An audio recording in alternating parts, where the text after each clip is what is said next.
Սրբապեղծները պետք է դուրս գան այո այս գյուղից, որ այս գյուղը հանգիստ ապրի։ 30 տարի է նրա հայրն է այս գյուղը ավիրե, հիմա իր թուլեկն են։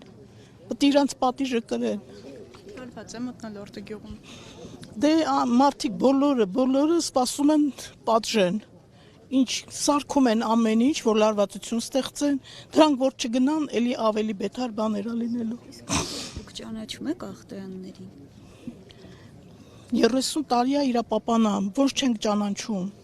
Իր պապանա աթոռի կռիվ արե, հիմա էլ այն երեխեքին փոքրուց սերմանեց, որ աթոռ պիտի տանեն։ Սպանելով է լինի, պետք է աթոռին տիրանան։ 2 տարի տիրացան սաղ հողերը կերան։ Հիմա ինչ են ուզում, խեղճ Վալոդիայի գլուխը կերան, ասուց ստանան իրենց պատիժը, սրբապիղծները։ Այո, մեր աչքի առաջ է մեծացել իմ քավորս է, քավորիս տղան է։ Մենք մի շենքում ենք ապրել, իրար հարևան ենք ապրել, փոքրուց տեսել ենք ինչ մարդ ենք, իմ աղջիկա դասընկերն ա եղել 10 տարի։ Ընտանիք ունի, որ նայում ես, չգիտեմ, Ախտոյանն ինչ ընտանիք ունի,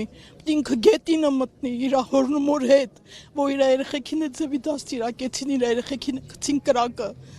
մեր խեղճ տղու գլուխն է կերան, տականքները, ասուց ստանան իրենց պատիժը։ Բնակիչները ինչ մտավախություն ունեն, ինչու եք այսօր այստեղ։ Էլի պետք է մի բան սարքեն, շարունակեն, ոնց որ գնացին գերեզմանաքարերը կոտրեցին իբր Վալոդիայի հարազատներն են արել, իրանք են արել ամեն ինչը։ Դավիթ Ախտոյանի կնոջ հեռախոսն էին վերլուծել իրավապահները, ասում էին, որ մղեր Ախտոյանի հետ սիրային հարաբերությունների մեջ։ Ասես ջան, դա որ վերլուծել են, ուրեմն մի բան գիտեն, որ տարածվել է։ Մենք ինչ իմանանք, մենք ոչ վերլուծել ենք, ոչ էլ տեսել ենք, ես այդ աղջկան չեմ ճանաչում։ Ասում են դպրոցում է աշխատում։ Ճիշտ ասած չեմ ճանաչում, երեխեքս արդեն մեծ են, դպրոցն ավարտել են։ Դավիթին, այդ թաղվածին ճանաչում եմ։